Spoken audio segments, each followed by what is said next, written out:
अस्सलाम वालेकुम, बिस्मिल्लाहिर्रहमानिर्रहीम। स्नैक बाइट में देखें तो 3 तरह के स्नैक्स हैं, 3 तरह के स्नैक पॉइजन्स हैं। एलेपिडाई, वाइपेरिडाई, हाइड्रोफिडाई।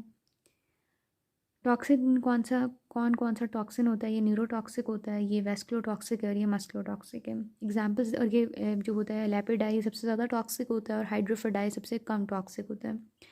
एलेपिडाई में कोबरा और कॉमन क्रेट है और वाइपेरिडाई के अंदर सॉ स्केल्ड वाइपर और रसल्स वाइपर है और हाइड्रोफिडाई के अंदर सी स्नैक्स हैं।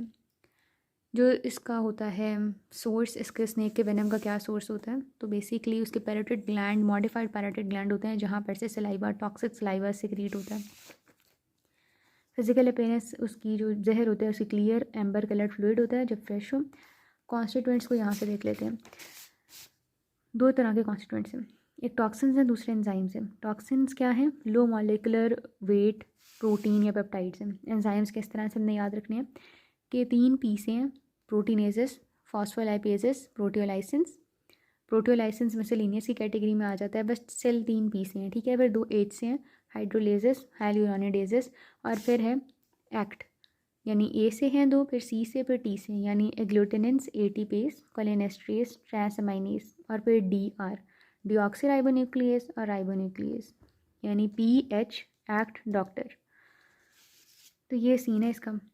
अब फैटल डोज अगर देखें तो कोबरा के केस में 15 mg, जबकि वाइपर के केस में 20 mg होती है और फैटल पीरियड फ्यू मिनट से फ्यू आवर्स होता है in the case of cobra और फ्यू डेज होता है in the case of wiper.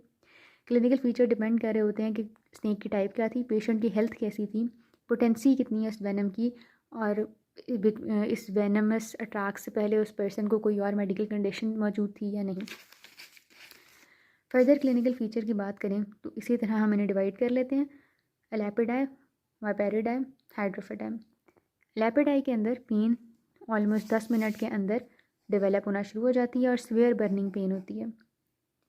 इसके केस में पेन लोकल होती है और इसके केस में लोकल रिएक्शन इतना मार्केट नहीं होता, क्योंकि हमने पहले भी बात की कि हाइड्रोफिडाई आर द लीस्ट टॉक्सिक जबकि एलेपिडाई are the most toxic.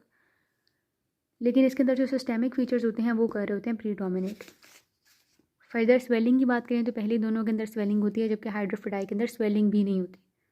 Okay, further इसके फीचर्स किस तरह से याद रखने हैं? तो यहाँ जो फीचर्स हैं वो DPS है, डी फॉर ड्राउजी, पी से फिर बनते हैं आगे एक ही है चीज़ डी से, ठीक है। पी से है कि ये इसकी जो डिजीज़ होती है या इसकी जो मैनिफेस्टेशन होती है फिर वो स्लोली प्रोग्रेस करती हैं।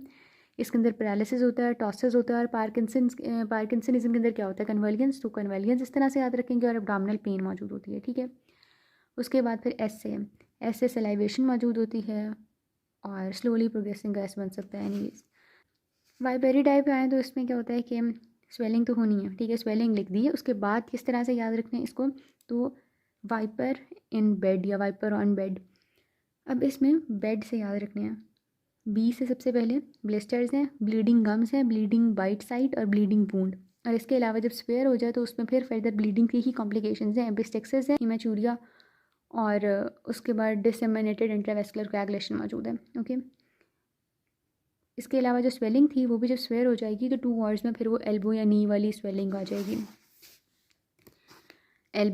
जो स्वेलिंग है वो एल्बो या नी तक एक्सटेंड कर जाती है in the case of swear वाली, जब इसकी पॉइजनिंग हो जाए। अभी तक हमने 20 वाली चीज़ें देख ली हैं in the case of normal और in the case of swear, और स्वेलिंग भी in the case of swear आ रही थी। फिर आते हैं ई पर। ई पर क्या होता है? एकाइमोसिस मौजूद है, एडिमा मौजूद है। ओके, फिर डी से क्या है? डी से डिस्कलरेशन ऑफ द स्किन है। ओके, आगे फिर आते हैं इसमें हाइड्रो। तो इधर था DPS, इधर है बेड्स या बेड, और क्योंकि स्वेलिंग तो है दोनों में, ठीक है। और स्वेलिंग की सीवियरिटी भी याद रखनी है कि सीवियरिटी वाले के अंदर भी स्वेलिंग लिखना है। हाइड्रोफिडाई के अंदर आए तो लेवल रिएक्शन कम होता है और सिस्टेमिक फीचर्स प्रीडोमिनेट कर रहे होते हैं। आगे आए सिम्टम्स पर तो HRM है, ह्यूमन रिसोर्स मैनेजमेंट डिपार्टमेंट या हरम, जिस तरह से भी याद रखना है। एच से हेपेटिक नेक्रोसिस है, आर से रीनल ट्यूबुलर नेक्रोसिस है और एम से मायोग्लोबिनूरिया के साथ ही साथ मसल पेन और स्टिफनेस और इमोबिलाइजेशन, यानी पेन थी फिर स्टिफनेस हो गया और फिर इमोबिलाइजेशन होगी। तो इस तरह इसके सिम्टम्स याद कर लिया, करेक्टरिस्टिक्स बेसिकली याद कर लिए, ठीक है। तो यहाँ तक ये भी हमने कर लिया। मैनेजमेंट की तरफ चलते हैं, मुझे पेज ढूंढ दें।